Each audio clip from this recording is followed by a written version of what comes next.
So today I've noticed that you all have picked out a book to do some independent reading for this past week. Can somebody give me some details of what it is they are reading? Allison?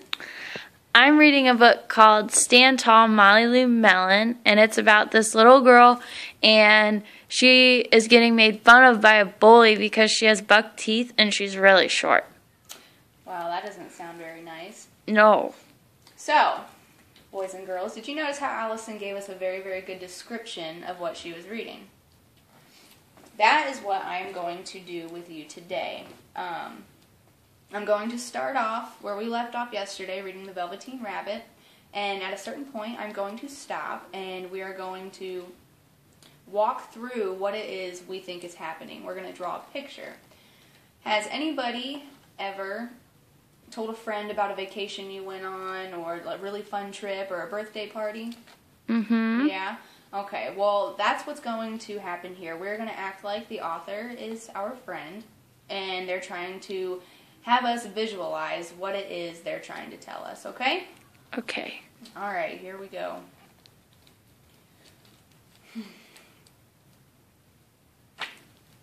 He hasn't got any hind legs, he called out. Fancy a rabbit without any hind legs, and he began to laugh. I have, cried the little rabbit. I have got hind legs. I'm sitting on them. Then stretch them out and show me like this, said the wild rabbit, and he began to whirl around and dance till the little rabbit got quite dizzy. I don't like dancing, he said. I'd rather sit still. But all the while he was longing to dance, for a funny new tickly feeling ran through him, and he felt he would give anything in the world to be able to jump about like these rabbits did. The strange rabbit stopped dancing and came quite close. He came so close this time that his long whiskers brushed the Velveteen Rabbit's ear, and then he wrinkled his nose suddenly and flattened his ears and jumped backwards. He doesn't smell right, he exclaimed. He isn't a rabbit at all. He isn't real. I am real, said the little rabbit. I am real. The boy said so. And he nearly began to cry. Just then there was a sound of footsteps, and the boy ran past near them, and with a stamp of feet and a flash of white tails, the two strange rabbits disappeared. Come back and play with me, called the little rabbit. Oh, do come back. I know I am real. But there was no answer, only the little ants ran to and fro, and the bracken swayed gently where the two strangers had passed. The Velveteen Rabbit was all alone. Oh dear, he thought.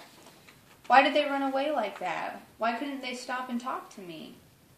For a long time he lay very still, watching the bracken, and hoping they would come back. But they never returned, and presently the sun sank lower, and the little white moths fluttered out, and the boy came and carried him home. Weeks passed, and the little rabbit grew very old and shabby, but the boy loved him just as much.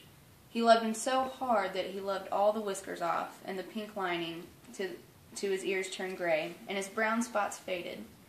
He even began to lose his shape, and he scarcely looked like a rabbit anymore, except to the boy.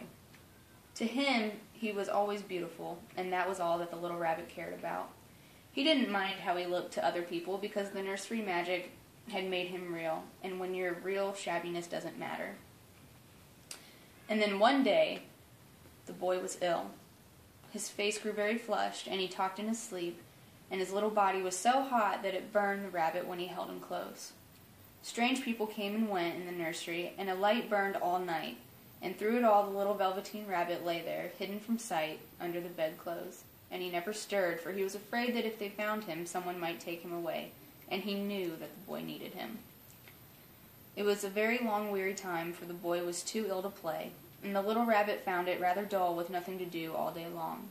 But he snuggled down patiently, and looked forward to the time when the boy should be well again, and they would go out in the garden amongst the flowers and the butterflies and play splendid games in the raspberry thicket like they used to. All sorts of delightful things he planned, and while the boy lay half asleep, he crept up close to the pillow and whispered them in his ear. And presently the fever turned, and the boy got better. Okay, so this is good. This is like a really good spot to stop. So, what is going on in the story right now? Can anybody tell me? Jimmy?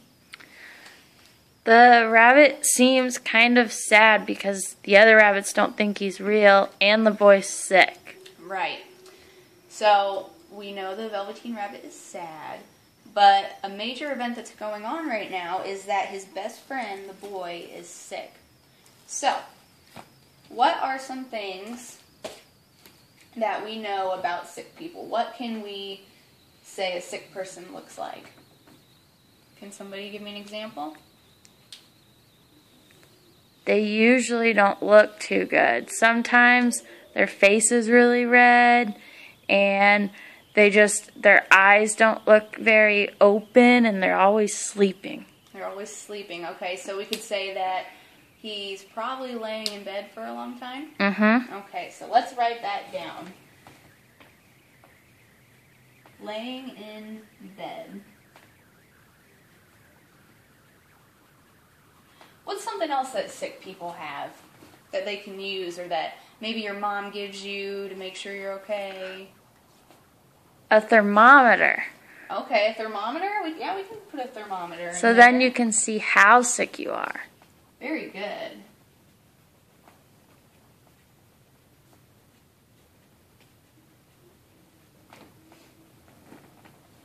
All right.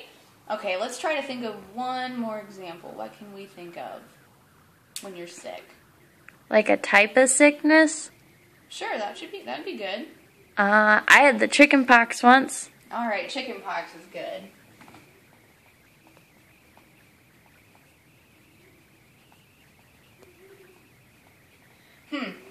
I'd say usually when I'm sick, I get really cold, so I like a lot of blankets on me too when I'm sick. Yeah? Okay, so blankets.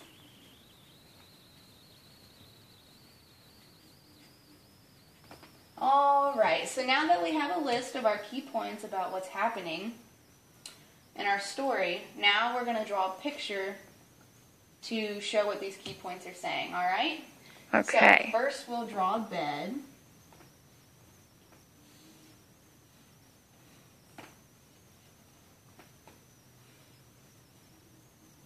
Maybe put a pillow there.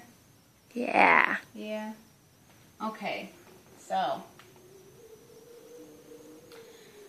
we have him laying in bed, right? Yeah. Okay, let's draw him Because he's laying in sick. bed. Right. Oh.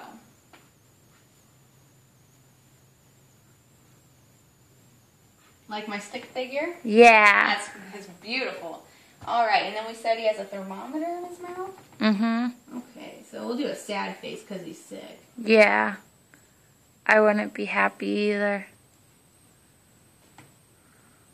All right, there's a thermometer. And Don't forget the blankets. Oh, yeah, we'll get the blankets. Should we do a big quilt? Yeah. Okay. Like our moms probably make us. There's his blanket. That's a nice blanket. Let's make it checkered.